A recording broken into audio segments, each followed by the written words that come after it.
I was thinking the other day about how women tend to struggle with perfectionism more than men and why that might be, like one of the reasons why that might be. It's definitely perfectionism, a terrible thing for us in midlife. It's a place where the stress resilience reduction that we're having as our hormones settle down, it doesn't do us any favors that we're trying to be perfectionists. Think about it this way. Do you know that if you try to say the right thing, do the right thing, show up in the right way every single day of your life, that you're making every facet of your life a test?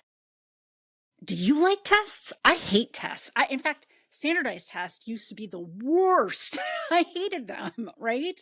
I have a doctorate, so I've taken a fair amount of them in my lifetime to get into graduate school and all the way through, right?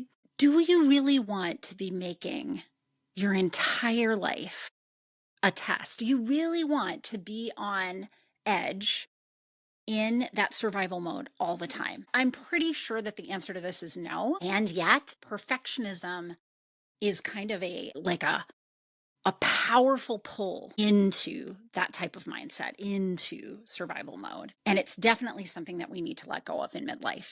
So I want you today to keep listening so that you can get some pointers on how we can battle against this and start to build our self-worth again from the inside out, instead of looking for outside in to be perfect in the world so that we feel worthy. No, we are worthy. Full stop. So keep listening.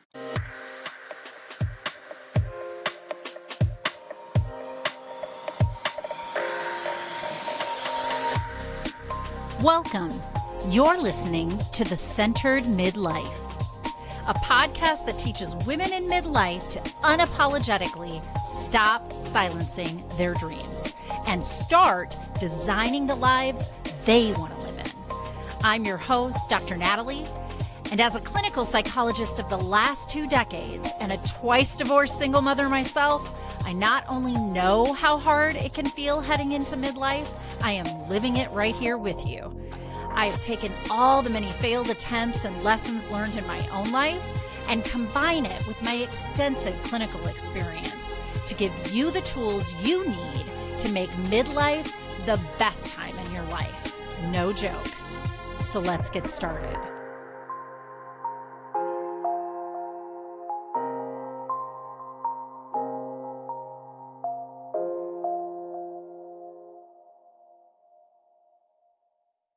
Welcome back to A Centered Midlife. Listen, I'm going to be looking down. If you're watching me on the YouTuber, I'm going to be looking down a lot because I have a lot of notes today and some statistics. So here's what I want to start out with. Some real positive stuff. I'm joking. So I wanted us to start with a statistic about suicide rates for women in midlife. So between 2002 through 2022, suicide rates were consistently highest for women ages 45 to 64 compared to all other groups of women, right? And these are women born female. The current rate of suicide has reduced about 2% since 2023. So we are on a good trend down, but 2% is still a little shyer than I'd like it to be. But here's the one that really kills me. Since 2000, this age group, so again, between 45 and 64, the suicide rates have increased 30%. What in the world, right? So I am a scientist. I am we call them local clinical scientists or scholar practitioners, right? So the kind of work I do as a psychologist, I'm always going back to the data. I always want to make sure that the work that I do with you, even the education that I'm giving you online, that it's informed with the latest data that we have. So this always begs the question, 30% increase in a 26-year time frame is crazy. So you have to ask yourself what's contributing to that, right? You have to. Now, there are some obvious things, like I started the podcast. We're going to talk about perfectionism today and how detrimental it is to our physical and mental health, and how I really want you to drop it in midlife. Even if you're listening to me and you're earlier in your life, you drop it because it's bad news bears. Period. But yeah, it's a contributing factor. Sure. Absolutely. Technology is a contributing factor, and it has done some epic changes in that time. Social media is a contributing factor. Like, we could go back into the research and we could give you percentages for all of this, but I have a connection that I want to make today that I think is pretty profound. And I don't think enough of us are talking about it. And I do not understand why we're not talking about this, but there is a definite link here. So there is a study called the Women's Health Initiative. It happened in 2002. And the Women's Health Initiative was let me just read here. So it was a massive NIH trial that was never actually designed to examine whether HRT, hormone replacement therapy in your menopausal years, perimenopausal and menopausal years, was never really designed to examine how safe and effective it was for menopause symptoms. It and yet there were some findings, right? So they had used some synthetic progesterones, horse derived progesterones, I can't remember exactly. You can go to the National Institute of Health and look up the study.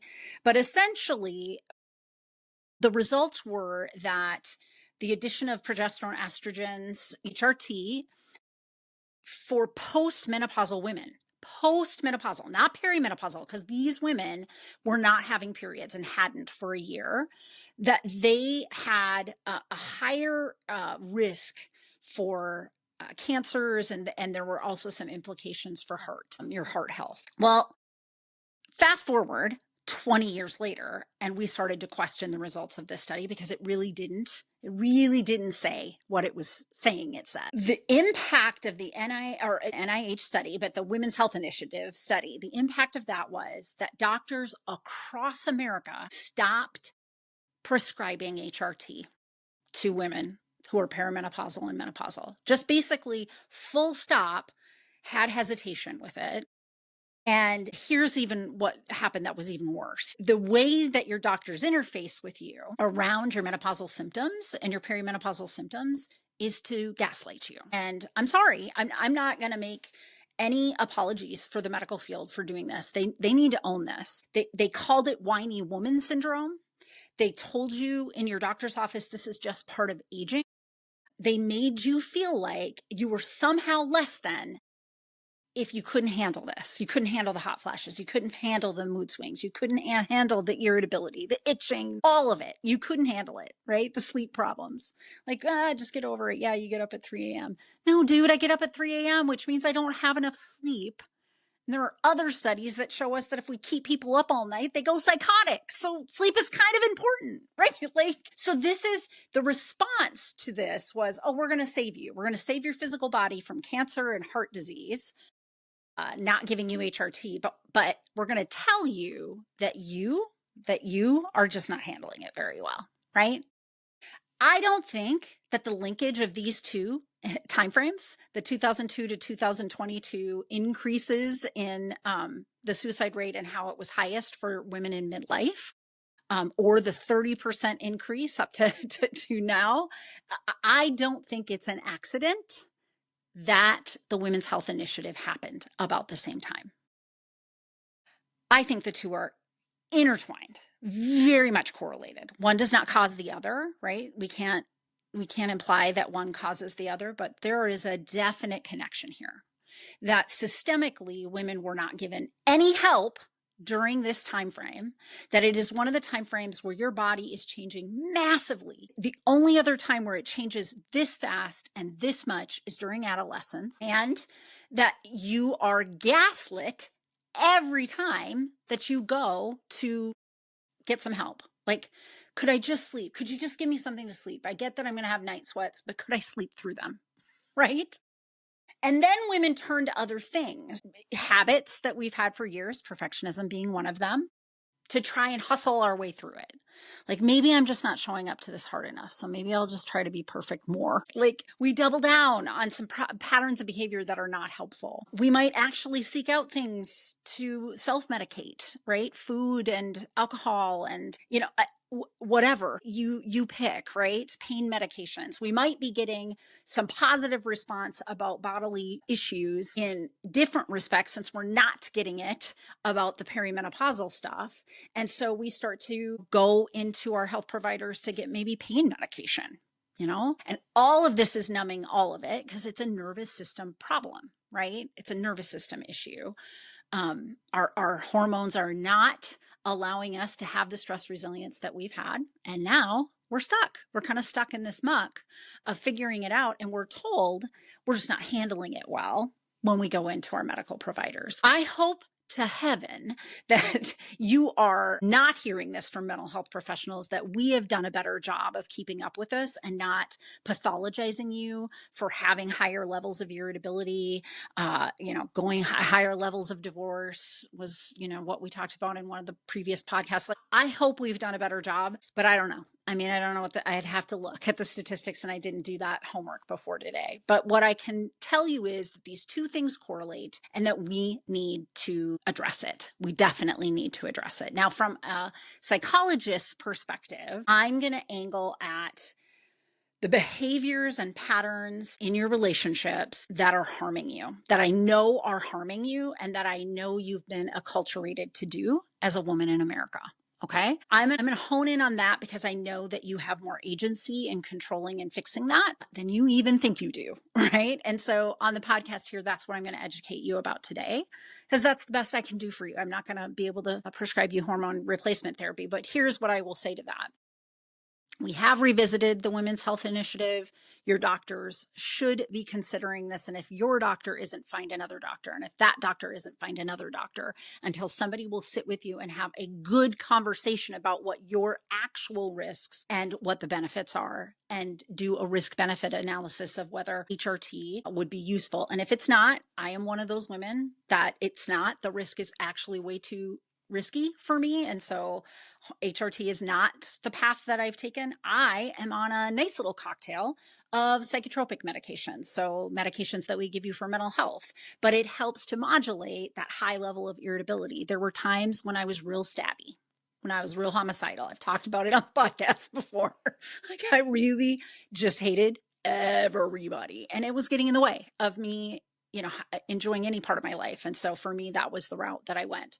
There are ways to curb these symptoms pharmaceutically, and you deserve to be considered about that. And if you're getting gaslit, I want you to push back, right? So that's my one piece about that. Now let's come back to perfectionism and this idea of you're making your whole life a test, right? Like, consider that. Like, so if your objective day to day is always to, like, over anticipate what people need, so you do the right thing before they even ask, like turning around, I know you do this, turning around conversations in your head before they happen.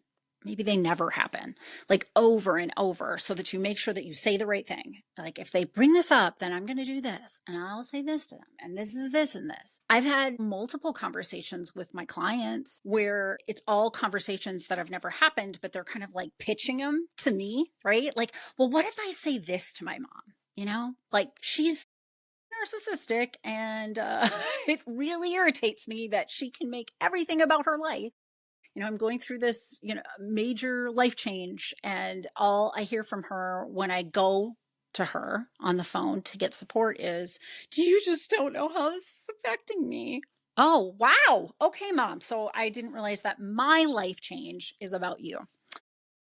So, they'll run this stuff by me. I think I'll do this. Is that setting a boundary? I think I'll do this. Is that setting a boundary? I know you're doing this. I know you're trying to say the right thing, trying to do the right thing, trying to get ahead of it, essentially. And I find that to be a derivative of perfectionism. And I know it to be detrimental to your mental and physical health. Nobody wants to be taking standardized tests from the moment they wake up until they go to bed. Nobody. Right? Do you remember standardized tests in school? My daughter just had them end of the school year, and her grade had them, and she hated them. They all hated them. But their teacher did this really awesome thing where after they were done, they got to she's in 5th grade, but they got to nap. Like they got to just like go into the loungy area that they have and just sit around and just veg out for a minute. They weren't going to teach them new things that day. They weren't going to, I mean, there were other specialist classes that they went to, like their choir and their band and, getting ready for end of the year performances and things like that, art, gym, but they didn't do anything more cognitively on that day. And I thought, wow, I mean, like that really does go to the research, which would say those kids' brains were like oversaturated. And so restoration is what you need at that point. So I'm going to ask you, all right, so maybe you are this person who's always trying to get ahead of it. You want to say the right thing, do the right thing, be the right kind of person. If that's you, are you taking rests from it? Are you ever giving yourself a day where you can mess it all up and it doesn't matter? I'm guessing you aren't. Are you ever letting yourself off the hook? Are you ever saying, hell no? Like that mom example that I just used, like that woman, not pleasable and not comforting. So not going to go to her when I need some soothing, right? Do you ever let yourself off the hook? Do you ever just say like, there would be no way to say the right thing here? This person's invested in making it about them. So I'm not going to worry about it. It's not my thing. My guess is to all those questions you've said no, right? Right. So you're a woman in midlife who has conditioned herself to be on top of it. And you, in fact, have gotten a lot of credibility from that, a lot of legitimacy. That's your worth, right? So when I say to you, take a rest, what your body is interpreting is I will be worthless. I will be lazy.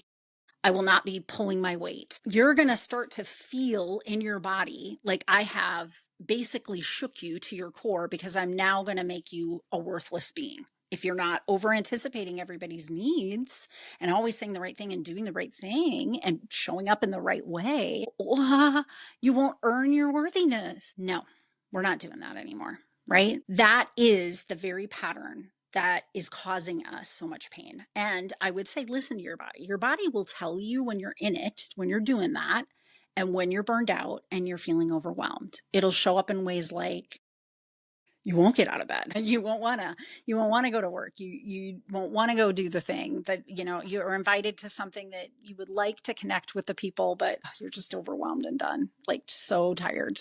Can't even consider it. Stay home, veg out, watch Netflix, right? If you're in that burnt out space, I want you to really think and stay curious about, am I doing this? And let's start to teach ourselves different way of being. I mean, listen, how do we get ourselves out of this, right? I'm going to look at my notes again because I have some thoughts on that too. I will say this. One of the reasons I think that women, more than men, angle towards perfectionism or get into these patterns where you're kind of over anticipating everybody else's needs is that we can put up with a lot of bullshit. We can tolerate a high amount of it. And my theory on this is we're quite young when we start menstruating. We're quite young. And we are quite conditioned very early that our body and our discomfort is our problem and nobody else's. And everybody's going to expect us to show up whether we feel good or we don't feel good. Right? And we start to condition ourselves from a very early age, whenever you started menstruating, that, yeah, when I feel crappy, I still got to do my thing. Right? So this is second nature to you. It will feel foreign, very foreign, to take any other method of being than over anticipating others' needs and hustling for your worth. It'll feel funky. I still am going to encourage you and challenge you to do it because it is so important to slow down and to rest. That's what midlife and having a centered midlife is really about. So while we're trying to kind of unlearn what we've done with this perfectionism thing across the years and relearn a way of being, what I'm really going to ask you to do is that you're just going to learn who you are and what you want.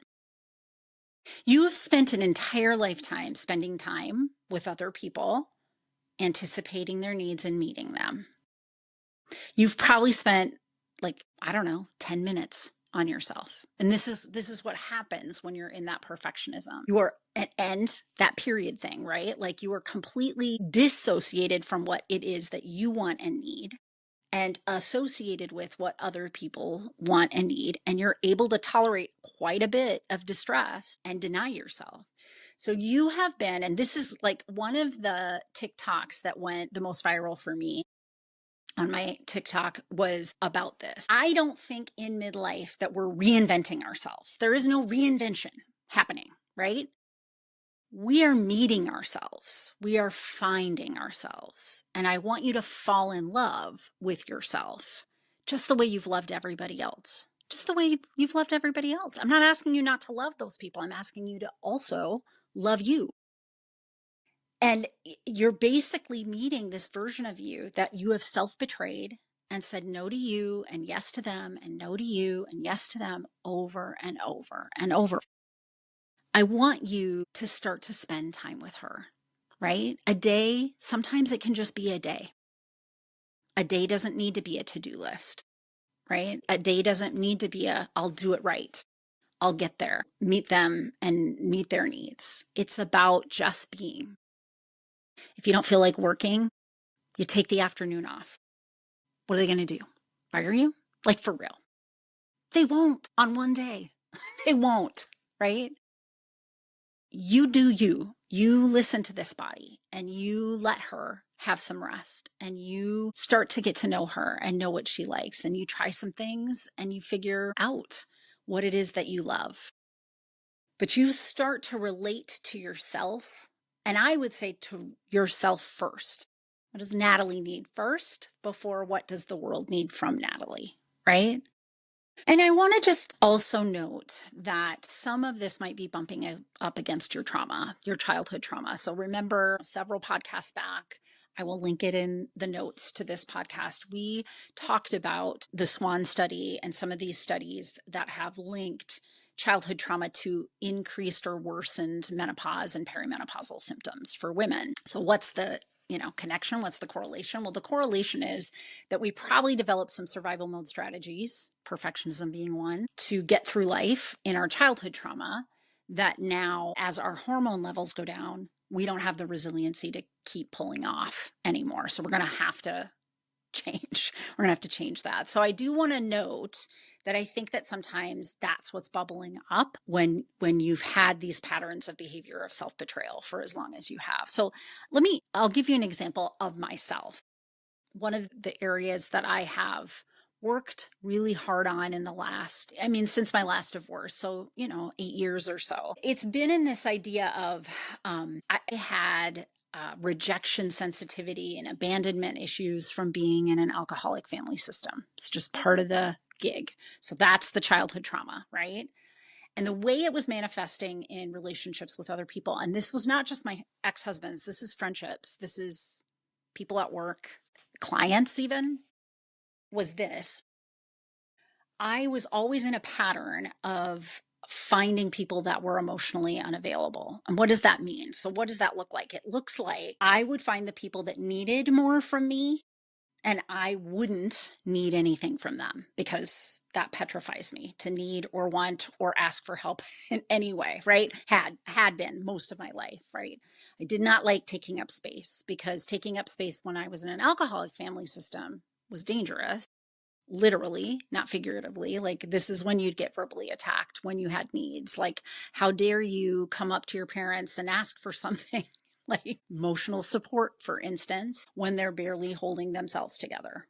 So I learned very young that was not good. And the pattern as it manifested in my adulthood was I don't think those people gravitated towards me. I think I gravitated towards them. And I certainly gravitated towards an industry as a psychologist where my clients are going to need more from me than I need from them.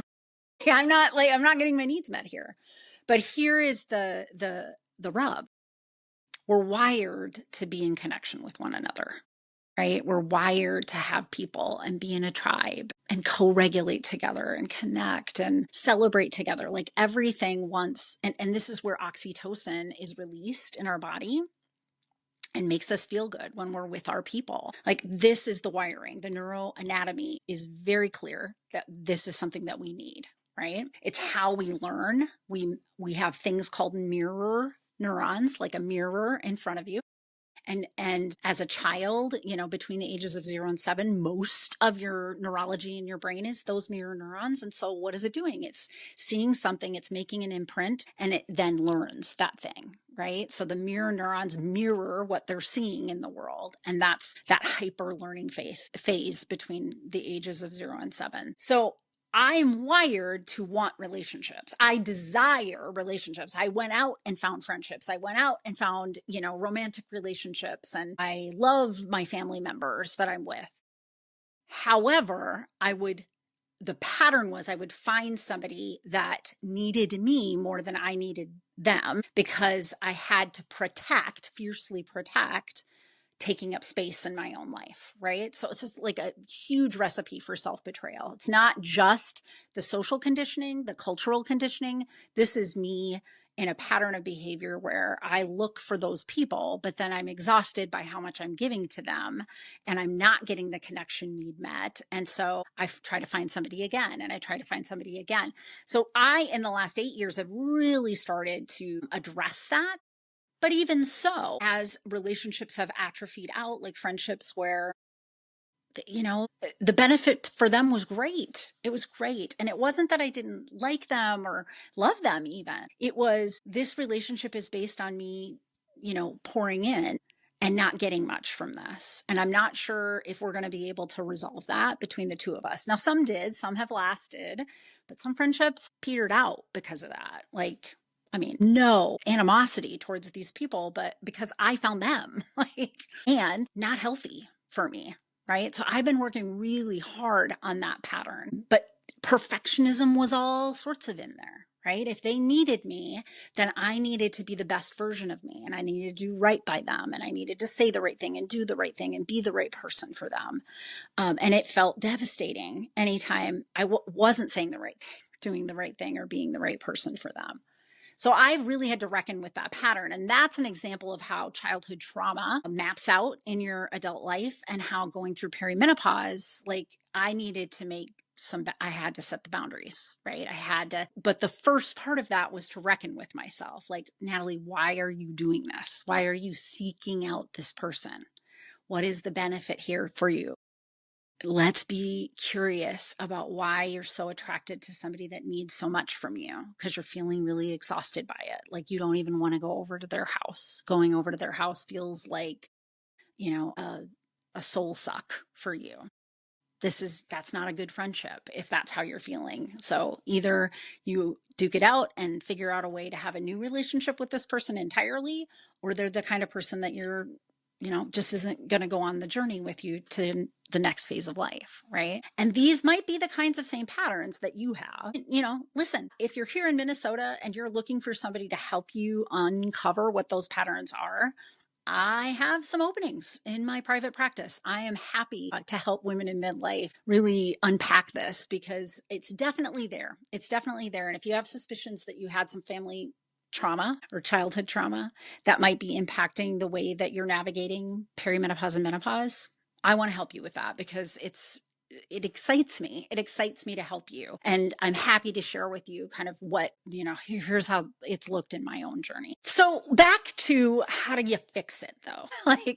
You have this perfectionism, you're always testing yourself, you're out in that world from, AM to PM, trying to say and do the right things. So how do you fix it? How do you approach this differently? Well, you start to feed a version of you that loves you more than you're loving yourself right now. You start to appreciate and look at yourself like a valuable person in your life, somebody that you really want to care for and caretake. And like I said earlier in the podcast, and I think first, before anything else, before that version of you goes out in the world and does her things, you take care of her first. And what does that look like? You're going to cringe.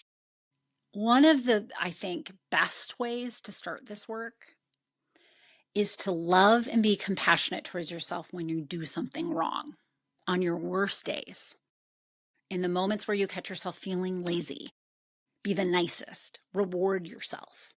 Because I know who you are. If you're trying to do and say the right things, then you're working for that gold star, right? You're working to get the A on the report card. So you think that your worthiness comes from the result of how you hustled. Did you do it well enough? So you almost have to like reverse engineer that and remind yourself, no, no, no, no, no, no, no. I'm deserving even on the days that I am a total screw up.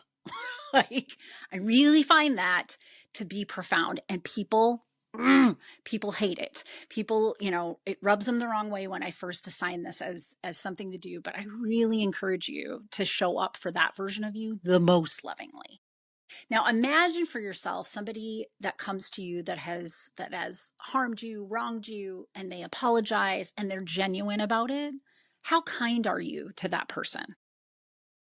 Very. Usually, if you love them and you're invested in that relationship, you really value that they're apologizing and you want to repair that relationship. I want you to think about yourself the same way. If it's your worst day and you've done something dumb, be the kindest to yourself and soothe. Be kind, right? Be kind, be loving. That's what it looks like. That's what it looks like. There's an energetic shift. You're going to stop feeding this old version of yourself that's the perfectionist. When you catch it, you're going to cut off energy towards it. If you're trying to say or do the right thing with someone, stop talking. Just stop. Don't feed it. Don't feed it. Don't give it any of your energy. You're not saying the right thing. You're just not going to say anything. You're just not going to expect yourself to do the right thing or say the right thing, right? You're going to rest when you're tired. That's what this looks like. And if you're exhausted from the moment you wake up, and you might be in perimenopause, you might already be tired. That might look like taking a day off. I know that, what do you mean? Like, just don't go. Just don't go that day with the intention not of fixing something up in your house, not of doing some other to-do list item, but just laying around and taking care of you. Whatever that looks like for you. Going for a walk, getting your nails done. I don't care. It doesn't matter the things you do. What matters is that you're resting and not expecting anything of yourself on that day. You're giving yourself a day off, literally giving yourself a day off from all of being whoever you are. Let's see, what else does it look like? It looks like eating what feels right and makes your body feel good, right? How many of us are trying to shovel, 150 grams of protein down our gullet right now because we've been told in perimenopause and menopause, like, and especially if it's like on your mind, like another to-do list item, let it go. Let it go. Eat the foods you like. Take care of your body. It will tell you if it feels good or not good. I mean, I'm telling you, like if you overdrink, a hangover in your 50s is no joke, right? If you overeat, you don't feel good. You get constipated or other things like if you're up and down on sugar, it doesn't feel good. Your insulin sensitivity has gone down. You're resistant at this point. Like you won't feel good if you're eating the things that are not great. So just feel it. Just eat what you like. And if it feels okay, then it's okay. Let it go. Let go of how many protein, blah, blah, blah. Forget it. Don't let them gaslight you that you're not doing it right, right? That's what this looks like. It looks like allowing yourself to feel scared enough to ask for help. That's a big one for me. I hate it. I hate it. I hate it. I hate it. I still hate it, but I still work on it all the time. So, even when I could do it by myself, I sometimes will ask for help now. I'll challenge myself. It's a challenge, but I'll challenge myself to ask for that help. Asking the kids to pick up their stuff after we have dinner instead of automatically I go in to take the dishes and wash them. I can do it. Like there's just no big deal. But I practice asking for help. That's what this looks like to build a relationship with yourself. I just want you to think there's got to be examples of this in your life, but I'm just challenging you to love yourself like a close loved one, like your best friend, like your spouse, like your child. I know you invest in those relationships. I know that you show up in those relationships 120% all the time. I want you to show up in this relationship with you 120% all the time. I want you to start there. I don't think it'll take away from those other relationships. I've seen this over and over in my own life and in others' women's lives. It really doesn't detract. It actually, there's a weird kind of math happening. There's a weird kind of squares the amount of energy you have. If you start with you and you're investing in loving yourself in that way, all of a sudden you just have more to give. It's weird, but I promise you, it's not going to detract from what you're doing out there. It's actually going to add value. And I'm just going to leave us today with a poem that is one of my absolute positive favorites. It's called Wild Geese, and it's by Mary Oliver. And you have most likely heard this poem, but I'm going to leave it for you today, just as my little love letter. And I would encourage you maybe even to snapshot it. You can find it online, snapshot it. And as one of your loving actions toward yourself, read it towards yourself from time to time, because it's a very powerful message. Wild Geese by Mary Oliver. You do not have to be good. You do not have to walk on your knees for 100 miles through the desert repenting. You only have to let the soft animal of your body love what it loves. Tell me about despair, yours, and I will tell you mine. Meanwhile, the world goes on.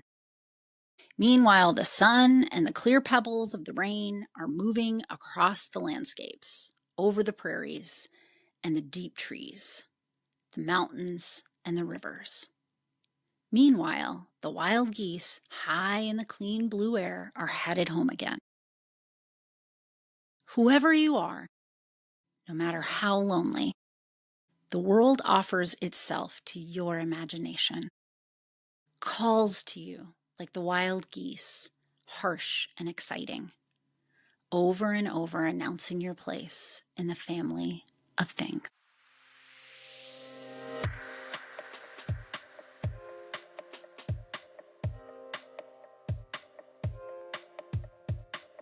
Because I am a licensed clinical psychologist in the state of Minnesota, I have to make sure at the end of each of these episodes that I give you the disclaimer that none of the material that I talk about in these podcasts is meant to replace any kind of therapy or formal medical or mental health treatment. And in fact, anything that I offer on my website, my coaching programs, any kind of psychoeducational materials that I release are not a replacement for that level of care. So just take that into account when you listen. This is information for you, and hopefully you find it of value, both as an educational tool and for your entertainment. And I also want to mention that if anyone you know is in a mental health crisis, needs additional help, I always include these two crisis resources. They're available to anybody. Pick up the phone and dial 988 for the National Suicide Prevention Lifeline. And you can always visit their website at suicidepreventionlifeline.org. Additionally, there's actually a crisis text line. So if you're not somebody that likes to pick up the phone, text HOME, home, to 741-741 to the crisis text line. And you can find them online at crisistextline.org. Thank you for listening to my podcast, and I hope that you like and follow me wherever you get your podcasts, and maybe consider leaving me a review. It always helps me to keep this podcast relevant when I know what you want to hear about.